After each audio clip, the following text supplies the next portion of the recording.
Hello friends, e learning gang के इस video में आपका स्वागत है।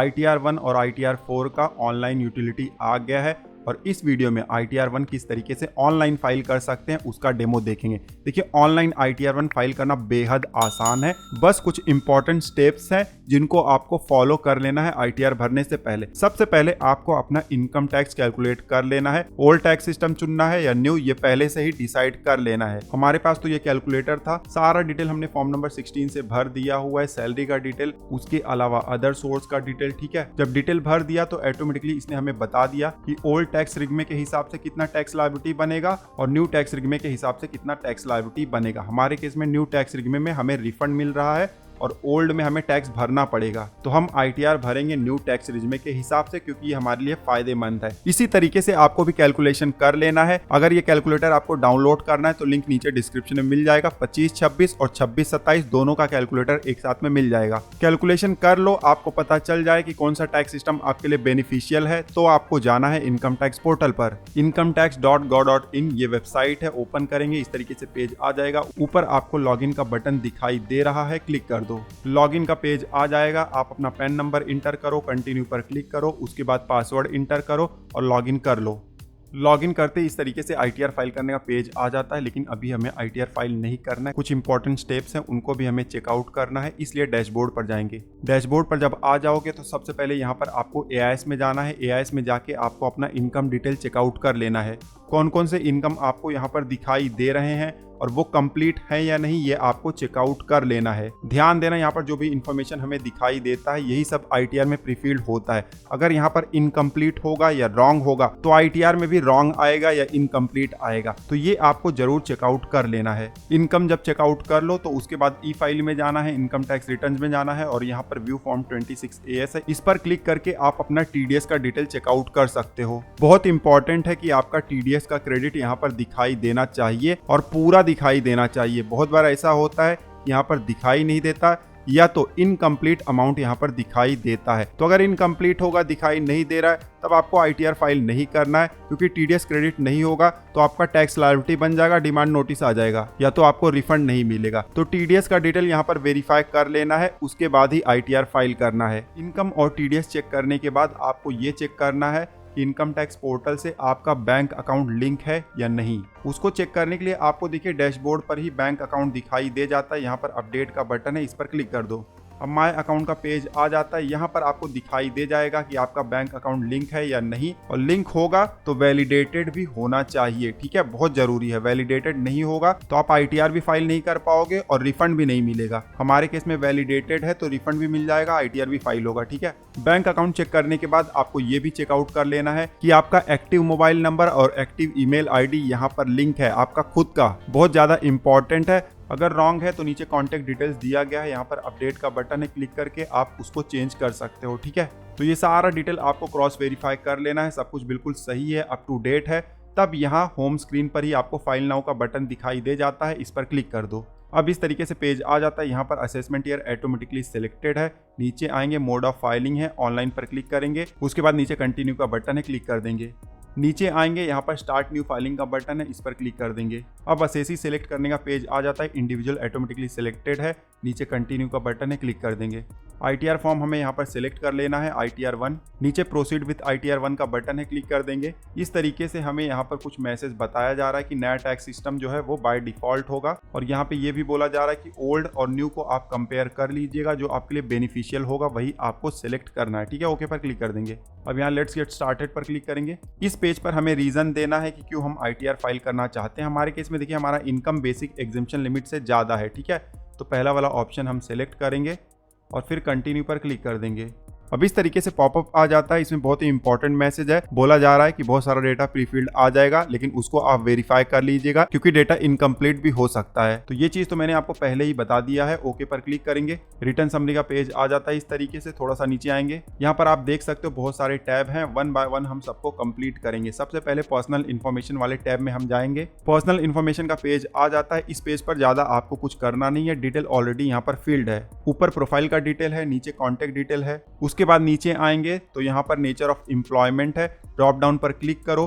कौन सा एम्प्लॉयमेंट आपका है वो आप सिलेक्ट कर लो। गवर्नमेंट एम्प्लॉई है, प्राइवेट एम्प्लॉई है या पेंशनर है, जो भी आपके केस में एप्लीकेबल होगा सिलेक्ट कर लो। हमारे केस में प्राइवेट सेक्टर एम्प्लॉई है तो अदर सेलेक्ट करेंगे। उसके बाद फाइलिंग सेक्शन में 139(1) ऑटोमेटिकली सिलेक्टेड है और यही हमारे लिए एप्लीकेबल भी है। थोड़ा सा और नीचे आएंगे तो यहाँ पर ओल्ड टैक्स सिस्टम चुनना है या न्यू टैक्स सिस्टम।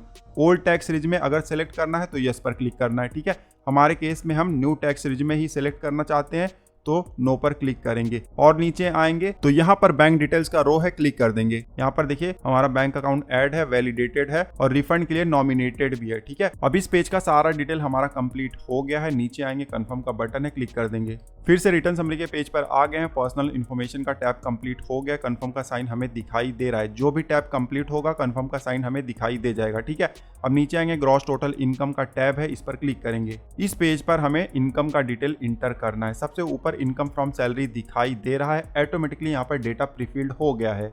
आप देख सकते हो हमारा सैलरी का अमाउंट है, स्टैंडर्ड डिडक्शन है और ये अमाउंट है जिसके ऊपर टैक्स लगेगा। हमारा जो कैलकुलेटर है उसमें भी यही सेम टू सेम अमाउंट आ रहा है। आप देख सकते हो न्यू टैक्स रिज्यूमे में मान लो कि आपका जो डेटा यहाँ पर दिखाई दे रहा है कुछ मिस्टेक है तो आप एडिट कर सकते हो। एडिट पर क्लिक करोगे इस तरीके से पेज आ जाएगा। कुछ भी आपको एडिट करना है तो एडिट कर दीजिएगा। नीचे एग्जेम्पशन का डिटेल भी आप इंटर कर सकते हो, डिपेंड करता है कि आपने कौन सा टैक्स सिस्टम चुना हुआ है। उसके अलावा नीचे जाओगे तो बहुत कुछ यहाँ पर आपको दिखाई दे जाता है। सब कुछ आपको वेरीफाई कर लेना है और जो अपडेट करना है उसको कर लीजिएगा। उसके बाद सेव का बटन है, क्लिक कर देना है। सैलरी का डिटेल आपका जब कंप्लीट हो जाए तो नीचे आना है। हाउस प्रॉपर्टी का डिटेल आप यहाँ पर इंटर कर सकते हो। हमारे केस में नहीं है तो हम यहाँ पर कुछ भी नहीं करेंगे। होम लोन इंटरेस्ट का बेनिफिट लेने के लिए इस बार आपको बहुत सारे डिटेल देने पड़ेंगे। बैंक का डिटेल देना पड़ेगा, लोन का डिटेल देना पड़ेगा और उसके लिए देखिए यहाँ पर एक नया रो भी ऐड किया गया है। लेकिन ध्यान देना अगर आप एलिजिबल हैं तो ही ले सकते हैं, ठीक है। हमारे केस में एप्लीकेबल नहीं है तो इसको हम छोड़ देंगे। और नीचे आएंगे, इनकम फ्रॉम अदर सोर्स है।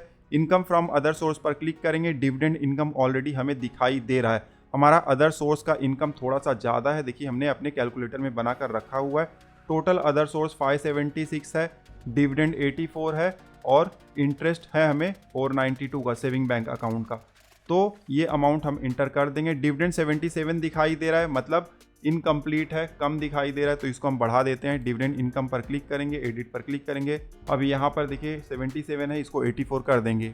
एक चीज़ का ध्यान देना है, डिविडेंड अगर आपके केस में है तो यहाँ पर पीरियड वाइज आपको डिटेल इंटर करना पड़ेगा। हो सकता है डिटेल यहाँ पर प्रीफिल्ड आ जाए, चेक कर लीजिएगा। सही होगा तब कोई बात नहीं, अगर रॉन्ग होगा तो आप सही कर दीजिएगा, ठीक है। हमने यहाँ पर अमाउंट अपडेट कर दिया। उसके बाद नीचे सेव का बटन है, क्लिक कर देंगे। फिर से टोटल इनकम वाले पेज पर आ गए हैं। नीचे आएंगे, फिर से अदर सोर्स पर क्लिक करेंगे और यहाँ पर ऐड अनादर पर क्लिक करेंगे क्योंकि हमें सेविंग बैंक अकाउंट का इंटरेस्ट भी है। ऐड अनादर पर क्लिक करेंगे। नेचर ऑफ इनकम का ड्रॉप डाउन यहाँ पर है, क्लिक करेंगे। अब देखिए बहुत सारे ऑप्शन यहाँ पर हमें दिखाई दे रहे हैं। आपके लिए जो भी एप्लीकेबल होगा 1 बाय 1 आप ऐड कर सकते हो, ठीक है। हमारे केस में सेविंग बैंक अकाउंट का इंटरेस्ट है तो सिलेक्ट कर लेंगे, अमाउंट इंटर कर देंगे। अमाउंट इंटर करने के बाद नीचे सेव का बटन है, क्लिक कर दो। फिर से टोटल इनकम के पेज पर आ गए हैं। अदर सोर्स हमारा कंप्लीट हो गया है। डिविडेंड और इंटरेस्ट दोनों हमने यहाँ पर इंटर कर दिया हुआ है। अब नीचे आएंगे, एग्जेम्प्ट इनकम अगर आपके केस में है तो यहाँ पर रो दिखाई दे रहा है, क्लिक करो और ऐड अनादर पर क्लिक करके आप ड्रॉप डाउन से जो भी आपका कैटेगरी है वो सिलेक्ट कर लो और उसका अमाउंट इंटर कर दो और सेव पर क्लिक कर दो। हमारे केस में नहीं है तो इसको हम छोड़ देंगे। उसके बाद आखिरी में देखिए एक नया यहाँ पर ऑप्शन ऐड किया गया है, exempt long term capital gain अगर है सेक्शन 112A का, तो अब उसको आप ITR 1 में भी दिखा सकते हो। ITR 2, ITR 3 फाइल करने की जरूरत नहीं है, लेकिन ध्यान देना कंडीशन है। क्या कंडीशन है उसके बारे में बात कर लेंगे।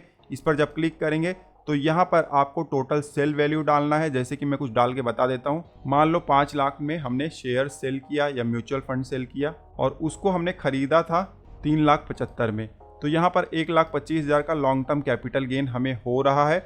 इसको हम ITR 1 में दिखा सकते हैं। बट अगर मान लो 1,25,000 से ज़्यादा का लॉन्ग टर्म कैपिटल गेन हो रहा है तो इसको हम ITR 1 में नहीं दिखा सकते हैं, तब ITR 2 या ITR 3 भरना पड़ेगा। लॉन्ग टर्म कैपिटल लॉस होगा तो भी ITR 2 या ITR 3 ही भरना है, ठीक है। हमारे केस में छोटा सा लॉन्ग टर्म कैपिटल गेन का अमाउंट है, जल्दी से मेंशन कर देते हैं। अब सारा इनकम का डिटेल हमने भर दिया हुआ है, सैलरी, अदर सोर्स और exam long term capital gain. नीचे कंफर्म का बटन है, क्लिक कर देंगे। फिर से रिटर्न समरी के पेज पर आ गए हैं। ग्रॉस टोटल इनकम भी हमारा कंप्लीट हो गया है। नीचे टोटल डिडक्शन वाले टैब पर क्लिक करेंगे। हमने न्यू टैक्स सिस्टम चुना हुआ है तो ज्यादा यहाँ पर डिडक्शन का बेनिफिट नहीं मिलने वाला। हमारे केस में सेक्शन 80 CCD 2 है, तो एडिट पर क्लिक करेंगे। अमाउंट यहाँ पर इंटर कर देंगे। अमाउंट इंटर करने के बाद नीचे सेव का बटन है, क्लिक कर देंगे। ओल्ड टैक्स सिस्टम अगर आपने चुना होगा तो आपको यहाँ पर बहुत सारे ऑप्शन दिखाई दे जाएंगे, लेकिन ध्यान देना इस बार आपको बहुत सारे डिटेल इंटर करने पड़ेंगे डिडक्शन क्लेम करने के लिए। अब डिडक्शन हमने यहाँ पर इंटर कर दिया, कंफर्म पर क्लिक कर देंगे। रिटर्न समरी का पेज आ गया है, डिडक्शन कंप्लीट हो गया है। नीचे टैक्स पेड का रो है, क्लिक करेंगे। यहाँ पर आपको बहुत सारे ऑप्शन दिखाई दे जाएंगे। सैलरी है और उस पर TDS डिडक्ट हुआ है तो पहले वाले रो पर क्लिक कर दो। यहाँ पर ऑटोमेटिकली डेटा फीड होकर आ गया है। चेक कर लेना है कि सब कुछ सही है, स्पेशली आपका जो TDS का अमाउंट है और जो income chargeable under the head salary है, ये आपको चेक कर लेना है। कुछ अगर रॉन्ग होगा तो इसको आप एडिट भी कर सकते हो। कैसे एडिट करोगे, यहाँ पर चेक बॉक्स है, इस पर क्लिक करो और फिर एडिट का बटन है, क्लिक कर दो। हमारे केस में सही है तो हम कुछ नहीं करने वाले। तो सैलरी होगा तो पहले वाले रो में आपको चेकआउट कर लेना है। सैलरी के अलावा मान लो इंटरेस्ट है, उस पर TDS डिडक्ट हुआ है, या डिविडेंड पे या दूसरे किसी भी इनकम पर TDS डिडक्ट हुआ है तो सेकंड वाले रो में आप चेकआउट कर लीजिएगा। हमारे केस में दूसरा कोई भी TDS डिडक्ट नहीं हुआ है। नीचे आएंगे, कोई एडवांस टैक्स या सेल्फ असेसमेंट टैक्स आपने पे किया हुआ है तो यहाँ पर आपको अमाउंट दिखाई दे जाएगा। मैनुअल एंट्री भी आप कर सकते हो ऐड अनदर पर क्लिक करके। अब TDS और इनकम टैक्स पेमेंट का सारा डिटेल भर दो तो यहाँ पर टोटल टैक्स पेड का अमाउंट दिखाई दे जाएगा। उसके नीचे आएंगे तो यहाँ पर कंफर्म का बटन है, क्लिक कर दो। रिटर्न समरी के पेज पर आ गए हैं। टैक्स पेड भी हमारा कंप्लीट हो गया है। अब नीचे देखिए आपका टैक्स लायबिलिटी का रो दिखाई दे रहा है, इस पर क्लिक कर दो।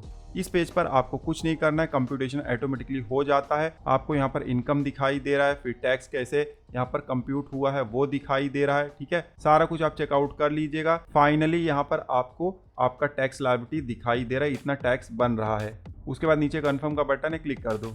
फिर से रिटर्न समरी का पेज आ गया है। सारा टैब हमारा कंप्लीट हो गया है। अब नीचे प्रोसीड टू वेरिफिकेशन का बटन है, क्लिक कर दो। अब आप देख सकते हो you are eligible for refund. Refund का अमाउंट हमें यहाँ पर दिखाई दे रहा है और नीचे फिर से कंप्यूटेशन पूरा दिया गया है, आप चेकआउट कर लीजिएगा। ठीक है, आखिरी में आओगे तो यहाँ पर जो टैक्स लायबिलिटी है और TDS का अमाउंट है सब कुछ दिखाई दे रहा है। रिफंड भी हमें यहाँ पर दिखाई दे रहा है। नीचे एक बटन है preview and submit your return, इस पर क्लिक कर देना है। Preview and submit your return का पेज आ गया है। यहाँ चेकबॉक्स पर क्लिक करना है और यहाँ प्लेस आपको इंटर कर देना है। उसके बाद नीचे आना है, प्रोसीड टू वैलिडेशन का बटन है, क्लिक कर देना है। क्लिक करते ही वैलिडेशन सक्सेसफुल हमें दिखाई दे रहा है। ध्यान देना ये नया ऐड किया गया है इंटरनल वैलिडेशन, तो अभी फिलहाल इसमें कोई एरर नहीं है। आगे चलकर एक और वैलिडेशन आएगा। पहले क्या होता था, एक ही बार वैलिडेट होता था, लेकिन अब 2 बार वैलिडेट होगा। इंटरनल वैलिडेशन कंप्लीट हो गया है तो अब प्रीव्यू पर क्लिक करेंगे। प्रीव्यू का इस तरीके से पेज आ जाता है। जो भी डिटेल हमने भरा हुआ था सारा कुछ यहाँ पर आप फिर से चेकआउट कर सकते हो। यहाँ पर देखिए ऑप्शन दिए गए हैं, तो जो भी आपको डाउट लगे या जो आपको चेक करना चेक कर लीजिएगा। सब कुछ अगर सही होगा तो आपको नीचे जाना है। नीचे जाओगे तो यहाँ पर प्रोसीड टू वैलिडेशन का बटन फिर से दिखाई दे रहा है, क्लिक कर दो। अब ये अपलोड लेवल वैलिडेशन है, पहले इंटरनल वैलिडेशन था, अब अपलोड लेवल वैलिडेशन है। वैलिडेशन सक्सेसफुल हो गया है, कोई भी एरर नहीं है। अब यहाँ पर प्रोसीड टू वेरिफिकेशन का बटन है, क्लिक कर दो। अब 3 ऑप्शन है, ई वेरीफाई नाउ पर क्लिक करो, अभी तुरंत ई वेरीफाई कर सकते हो। ठीक है, फिर कंटिन्यू पर क्लिक करो। इस तरीके से पेज आ जाएगा। थोड़ा सा नीचे आएंगे, बहुत सारे ऑप्शन यहाँ पर अवेलेबल है ई वेरीफाई करने के लिए। जो भी इजी लगे वो सिलेक्ट कर लो। आधार OTP सबसे सरल है, उसको हमने सिलेक्ट किया और नीचे कंटिन्यू का बटन है, क्लिक कर देंगे। अब इस तरीके से पॉपअप आ जाता है। OTP भेजने के लिए परमिशन मांगा जा रहा है तो आई एग्री पर क्लिक कर देंगे और जनरेट आधार OTP पर क्लिक कर देंगे। क्लिक करते ही इस तरीके से OTP इंटर करने का बॉक्स आ जाता है। हमारे आधार रजिस्टर्ड मोबाइल नंबर पर OTP आया होगा, उसको हम यहाँ पर इंटर कर देंगे। इंटर करने के बाद नीचे वैलिडेट का बटन है, क्लिक कर देंगे। अब इस तरीके से कंफर्मेशन का पॉपअप आ जाता है। यहाँ सबमिट का बटन है, इस पर क्लिक कर देंगे। क्लिक करते आप देख सकते हो ITR हमारा फाइल हो गया है। अब यहाँ नीचे डाउनलोड रिसिप्ट का बटन है, इस पर क्लिक करके आप अपने एक्नॉलेजमेंट को डाउनलोड कर सकते हो। तो इस वीडियो में हमने देखा कि हम किस तरीके से ITR 1 ऑनलाइन फाइल कर सकते हैं। प्रोसेस तो आसान है, कुछ इंपॉर्टेंट पॉइंट्स है जिनका ध्यान देना होता है। अब दूसरे जो ITR हैं उनको किस तरीके से फाइल कर सकते हैं या ITR से रिलेटेड दूसरा कोई इशू है तो उसका वीडियो आपको हमारे प्लेलिस्ट में मिल जाएगा। प्लेलिस्ट आपको स्क्रीन पर दिखाई दे रहा है, क्लिक करके चेकआउट कर लीजिएगा। इस वीडियो में बस इतना ही, मिलते हैं आपसे अगले वीडियो में। तब तक आप हंसते रहो, मुस्कुराते रहो। धन्यवाद।